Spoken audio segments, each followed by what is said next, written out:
नमस्ते बच्चों। कक्षा 7 विषय विज्ञान और लेसन है 17वां वन हमारी जीवन रेखा। इसके बारे में अपने पढ़ चुके हैं।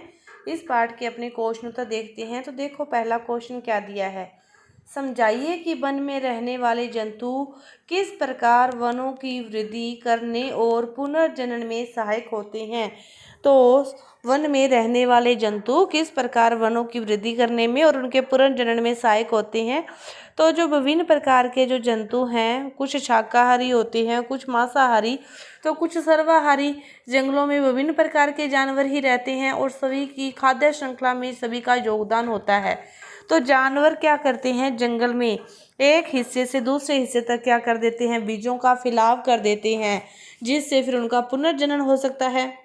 और बीजों का जो फैलाव करते हैं और पशुओं का जो मल मूत्र होता है, जहाँ उसके जो मृत शरीर होते हैं वो भी कहाँ विघटित होते हैं, मिट्टी में। तो फिर वो क्या किसका रूप धारण करते हैं, खाद का रूप।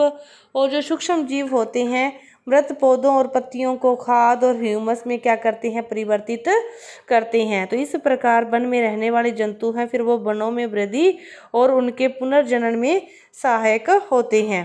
दूसरा क्वेश्चन है कि समझाइए कि वन बाढ़ की रोकथाम किस प्रकार करते हैं। बाढ़ की रोकथाम जो वन है वो वर्षा जल के जो प्राकृतिक अवशोषक के रूप में कार्य भी करते हैं।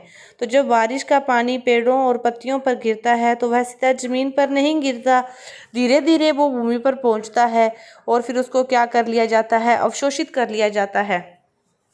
तो ये मिट्टी की कटाई और बाढ़ दोनों को ही ये रोकते हैं। जब भी पानी वर्षा आती है तो जिस जगह पेड़ पौधे ज़्यादा होंगे वहाँ पर मिट्टी की कटाई, मिट्टी का जो बहना है परत का, ऊपरी परत का बहाव वो भी नहीं होगा। अपघटक किन्हें कहते हैं और इनमें से किन्हीं दो के नाम बताइए। और वे ये वन में क्या करते हैं।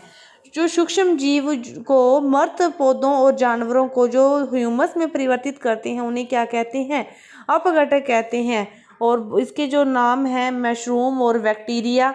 और जो अपघटक हैं ह्यूमस में परिवर्तित करते हैं और वन की मिट्टी के साथ वो मिश्रित हो जाते हैं और पौधों को फिर ये आवश्यक पोषक तत्व भी प्रदान करते हैं।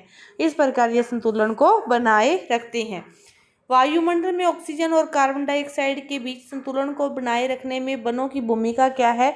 कि जो वायुमंडल में ऑक्सीजन जो गैस है वो अपनी पेड़ पौधे प्रकाश संश्लेषण की क्रिया के दौरान क्या करती हैं, ऑक्सीजन गैस का जो बनती है उसको छोड़ देते हैं और उस ऑक्सीजन गैस को अपने क्या करते हैं, जीव जंतु पे अपने वो उसको श्वसन के लिए ग्रहण कर लेते हैं और अपने कार्बन डाइऑक्साइड गैस छोड़ते हैं तो उसको भी क्या करते हैं, पेड़ पौधे ग्रहण कर लेते हैं। कार्बन डाइऑक्साइड गैस का ग्रहण करके प्रकाश संश्लेषण की क्रिया के दौरान पर कार्बन डाइऑक्साइड का तो यूज़ करते हैं और मुक्त किसको करते हैं, ऑक्सीजन को मुक्त करते हैं। तो इसीलिए ये क्या करते हैं, संतुलन को बनाए रखते हैं। कार्बन डाइऑक्साइड और ऑक्सीजन का प्रकाश संश्लेषण की क्रिया के माध्यम से ये इसके संतुलन को क्या करते हैं, बनाए रखते हैं।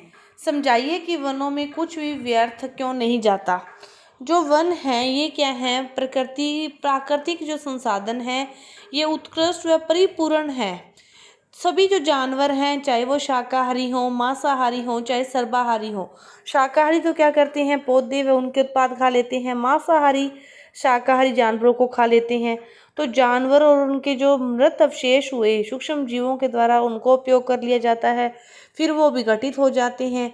और जंगल में कुछ भी उत्पन्न होता है तो उसका उपयोग जंगल के ही विभिन्न घटकों द्वारा कर लिया जाता है। इस प्रकार जंगल में कोई भी चीज़ बेकार नहीं जाती, सभी एक दूसरे पर क्या है, निर्भर हैं। इसके बाद ऐसे 5 पादपों के नाम बताइए जिन्हें हम वनों से प्राप्त करते हैं। तो ऐसे बहुत सारे उत्पाद हैं, फल और सब्जियां हुई, लकड़ी हुई, मसाले हुए, दवाएं हुई, जड़ी बूटियां हुई, तारपीन हुआ, लेटेक्स हुआ। तो ऐसे बहुत सारे पदार्थ हैं। इसके बाद देखो रेगिस्तान की पूर्ति करनी है कि कीट, तितलियां, मधुमक्खियां और पक्षी पुष्पीय पादपों की डैश में सहायता करते हैं। पुष्पीय पादपों के परागण में सहायता करते हैं। जो परागकण हुए उनके एक स्थान से दूसरे स्थान पर ले जाने में सहायता करते हैं। वन परिशुद्ध करते हैं डैश और डैश को, हवा और पानी को वन क्या करते हैं, परिशुद्ध करते हैं। शाक वन में डैश परत बनाते हैं। कौन सी परत बनाते हैं, निचली परत बनाते हैं। वन में शैवाल, पत्तियां और जंतुओं की लीद डैश को समृद्ध करती है, मिट्टी को समृद्ध करते हैं। 8वां क्वेश्चन देखो कि हमें अपने से दूर स्थित वनों से संबंधित परिस्थितियां और मुद्दों के विषय में चिंतित होने की क्यों आवश्यकता है। क्योंकि यदि जंगल नहीं होगा तो अधिक बाढ़ होगी, मिट्टी का कटाव भी क्या होगा, ज़्यादा होगा। फिर पेड़ पौधे कम होंगे तो ग्लोबल वार्मिंग होगी, जो पृथ्वी का ताप होगा वो भी क्या हो जाएगा, ज़्यादा हो जाएगा। वन बहुत सारे जानवरों को आवास देते हैं, तो यदि वन नहीं होंगे तो वो उनका आवास क्या होगा, वो हमारे लिए क्या बन सकते हैं, खतरा बन सकते हैं। और पेड़ पौधों की अनुपस्थिति होने से बहुत से जानवरों को भोजन और जो पानी का आश्रय है वो नहीं मिलेगा। और पेड़ पौधों से ही बहुत सारी दवाएं बनती है, तो फिर वो भी हमारे लिए हमको प्राप्त नहीं होगी। तो ये सारे क्या हैं, हमारे लिए सही नहीं है। इसके बाद देखो 9वां क्वेश्चन, समझाइए कि वनों में विभिन्न प्रकार के जंतुओं और पादपों के होने की आवश्यकता क्यों है। कि जंगलों में जो रहने वाले जानवर हैं, पौधे हैं, इनकी जो विविधता है वो एक समृद्ध जैव विविधता का निर्माण करती है। जंगल के प्राणी में विभिन्न जानवर, पौधे अलग अलग भूमिका निभाते हैं। उदाहरण के लिए जो हरे पौधों को खाने, मांसाहारियों को भोजन देने के लिए जो शाकाहारी जानवरों की फिर आवश्यकता होगी, तो इसी तरह ही मांसाहारियों को भोजन और उनकी आबादी की जांच करने के लिए मांसाहारी जानवरों की जरूरत होगी। तो यह जो जैव विविधता है वो जंगल को क्या बनाती है, अधिक उत्पादक, स्थिर और क्या बनाती है, लचीला बनाती है। और यदि घास नहीं होती तो सभी शाकाहारी जीव मर जाते, और यदि मांसाहारी नहीं होते तो सभी शाकाहारी पौधे खा जाते और भोजन की फिर कमी हो जाती। इसी तरह वनों में विभिन्न प्रकार के जंतुओं और पादपों के होने की आवश्यकता है, क्योंकि सभी एक दूसरे पर क्या है, निर्भर हैं। इसके बाद 10वां क्वेश्चन क्या है कि चित्रकार चित्र को नामांकित करना है 17.15 में, और तीरों के द्वारा दर्शाया गया स्थान दिखाना भूल गया है।